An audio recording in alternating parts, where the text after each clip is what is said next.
కిసాన్ మేళాలో విదేశీ గోజాతి పశువులను ప్రదర్శనలో పెట్టామని పశుసంవర్ధక శాఖ జిల్లా అధికారి కొండలరెడ్డి తెలిపారు. రైతులు ఈ పశువులను చూసేందుకు ఆసక్తి కనబరిచారని అన్నారు.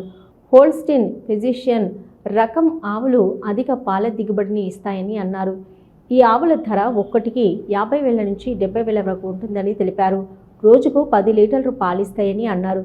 పాడి పరిశ్రమపై రైతులకు అవగాహన కల్పించినట్లు తెలిపారు.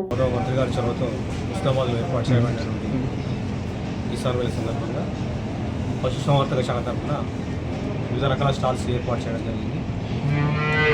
డిపార్ట్మెంట్ సంబంధించి రకరకాల ప్రోగ్రామ్స్ మరియు లైవ్ యానిమల్ డిస్ప్లే అంటే మేలుజాతి పశువులను కూడా ప్రదర్శించడం జరిగింది.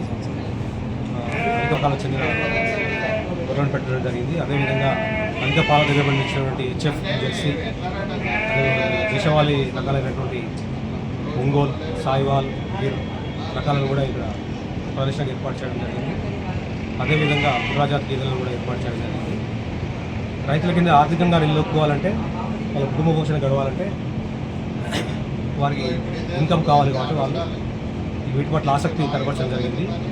ఏ రకమైన పశువులు మన వాతావరణం సూట్ అవుతుంది, ఎలా పాల దిగుబడిస్తుంది, ఏ విధంగా దానా ఇవ్వాలి, ఏ రకంగా దూడలు సంవత్సరానికి పొందాలనే దాని మీద బాగా ఆసక్తి కనబరచడం జరిగింది.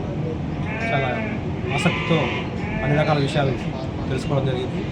అదేవిధంగా ఇప్పుడు మాంసంకి రేటు బాగుండడం వల్ల అనేక మంది రైతులు కూడా దాని పట్ల ఆసక్తి కనపరచడం జరిగింది.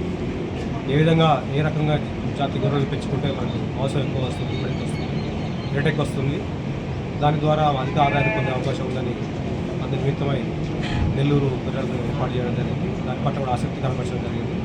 అదేవిధంగా రకరకాల దుడ్డలు కృత్రిమ గర్భధారణ వలన పుట్టిన దుడ్డలను కూడా ఏర్పాటు చేయడం జరిగింది. ఈ సెక్స్ సార్టెడ్ సెమన్ ద్వారా మనకు ఓన్లీ 90% ఆడదుడలే పుట్టాయి ఆ సెమన్ వాటి. దాని పట్ల కూడా రైతుల ఆసక్తి కనబరచడం జరిగింది. మరియు అదేవిధంగా ఏర్పాటు చేసినటువంటి రకరకాల పశువులలో వ్యాధులు ఏమొస్తాయి, అదేవిధంగా కృత్రిమ గర్భధారణ విషయాల గురించి కూడా, మరియు రకరకాల గడ్డి జాతులు, ఏ గడ్డి జాతి అనుకూలం, ఏ విధంగా దిగుబడి ఇస్తుంది, మనకు ఏ విధంగా అనుకూలం అనే వాటి పట్ల కూడా వాళ్ళు ఆసక్తి కనబరచడం జరిగింది. మరియు మనం ఏర్పాటు చేసినటువంటి పెరటి కోళ్ళు, రకరకాల కోళ్ళ గురించి, దేశవాళీ కోళ్ళ గురించి కూడా పెరటి కోళ్ళ చాలా రైతులు ఆసక్తి కనబరచడం జరిగింది.